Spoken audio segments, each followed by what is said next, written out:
All right. If not, then what we will do is we will go on, and we have some invited witnesses, and the chair calls Riley Gaines, Jerry Chanteau, and Jade Dickens.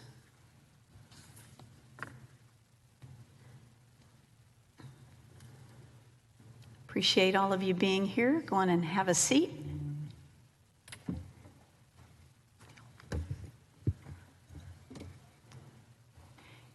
And I guess, Riley, if you don't mind getting started, introduce yourself to us, state your name, and then give us your testimony. Of course. Thank you, Chairwoman Paxton and distinguished members of the Senate Committee on State Affairs. My name is Riley Gaines, and I am a spokeswoman for the Independent Woman's Voice, and I urge you to pass Senate Bill 15.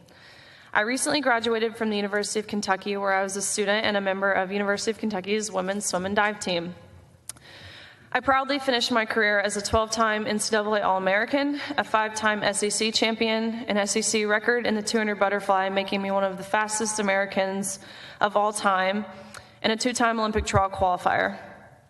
But all of that to say that being successful at an elite level is far from easy, and it's a lifelong journey. It's impossible to put into words the amount of time and the dedication and the sacrifices that I've made. I started swimming when I was 4, so I've spent 18 years of my life achieving maximum performance in my sport, which is not unique to just myself when competing at the collegiate level. On March 17th of 2022, my teammates and I, as well as female swimmers from universities around the country, were forced to compete against biological male Leah Thomas. Thomas was allowed to compete in the women's division after competing at the University of Pennsylvania's men's swim team for 3 years prior.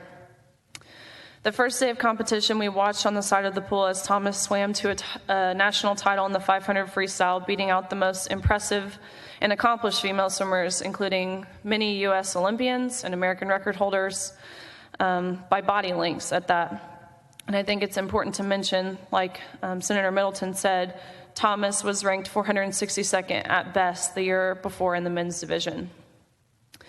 That next day, Thomas and I raced in the 200-yard freestyle, which almost impossibly enough resulted in a tie. We went the exact same time down to the 100th of a second.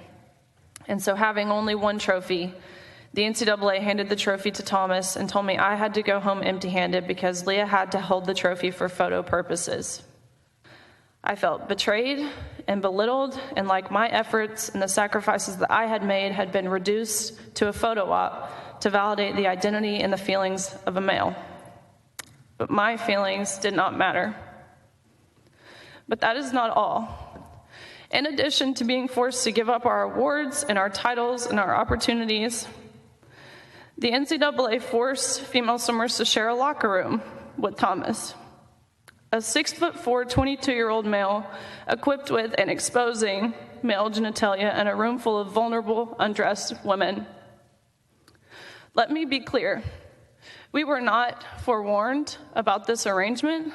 We did not give our consent, and we were not asked for our consent.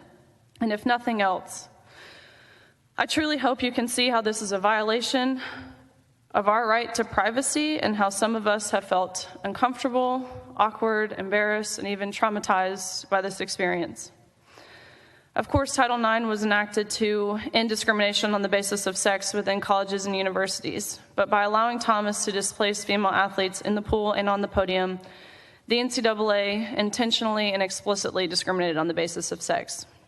And although the NCAA claimed it acted in the name of inclusion, its policies, in fact, excluded female athletes, which, of course, are the very athletes Title IX was passed to protect. It's impossible to speak for every single girl on that pool deck, but I can wholeheartedly attest to the tears I saw from the 9th and 17th place finishers who missed out on being named an All-American by 1 place. And I can wholeheartedly attest to the extreme discomfort in the locker room from 18 to 22-year-old girls who were exposed to male body parts and having to undress with a male in the same room. And I can attest to the grumbles of anger and frustration from these girls who, like myself, had worked so hard and sacrificed so much to get to that moment. And on top of that, I can attest to the fact that around the country, female athletes who protested the inclusion of Leah Thomas in the women's division were threatened, intimidated, and emotionally blackmailed into silence and submission. I am 100% certain that I speak for more than just myself when I'm sharing my testimony before you guys. But unfortunately, my experience is not unique, and that is why I ask you guys to please pass Senate Bill 15 today. The number of female athletes who have been denied opportunities, traumatized, or hurt by policies that claim to promote inclusion is growing at an alarming rate. It's simply unacceptable, and the integrity of women's sports is lost. And so I appreciate the opportunity to share my experience, and I hope that you consider the facts, the science, and the growing numbers of stories. Thank you. Thank you so much for your testimony, for sharing your story with us today. Senator Middleton. Thank you, Chairwoman. Riley, maybe one thing I'd like to hear more about here is what are some more examples that you've seen of retaliation or threats because you've spoken up or others have spoken up? Absolutely. I have seen this, of course, from the athletes. I have seen retaliation against parents, and I have seen retaliation against the administration within universities and even at the NCAA. After all of this kind of happened, I had several of Leah Thomas's teammates reach out to me. They informed me of what they went through on a daily basis, including going to mandatory LGBTQ meetings to learn about the oppression that Leah Thomas faced. When they were concerned about the locker room aspect, they sent an email to their administration, and I swear I have a screenshot of their response. The administration responded with, "If you feel uncomfortable seeing male genitalia, here are some counseling resources that you should seek." And then again, were referred to the campus LGBTQ Education Center to educate themselves. They were told that they were not allowed to take a stance because the school has taken their stance for them. They were told, "You will never get into grad school, you will never get a job, you will lose your friends, you will not have the ability to continue playing on this team if you speak out." And that, again, is happening across the nation from girls in my same position, which is why there are so few of us who are willing to really use our voice. In regards to the parents, I have so many parents reach out to me who say, "I support you privately, but I have a corporate job, and I'm told I can't publicly share my support."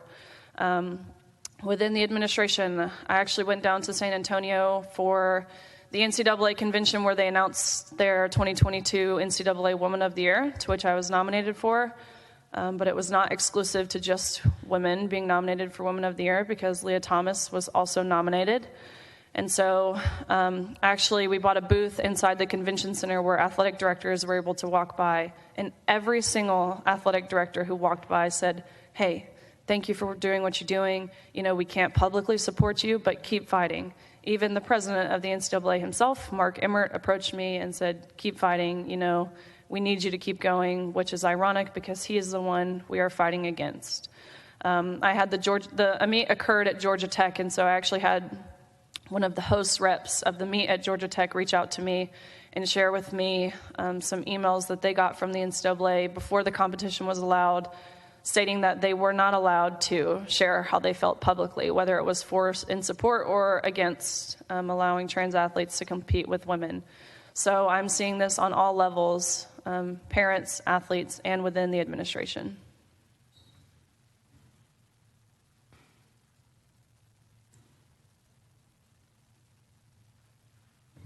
Thank you, Senator Middleton. Thank you.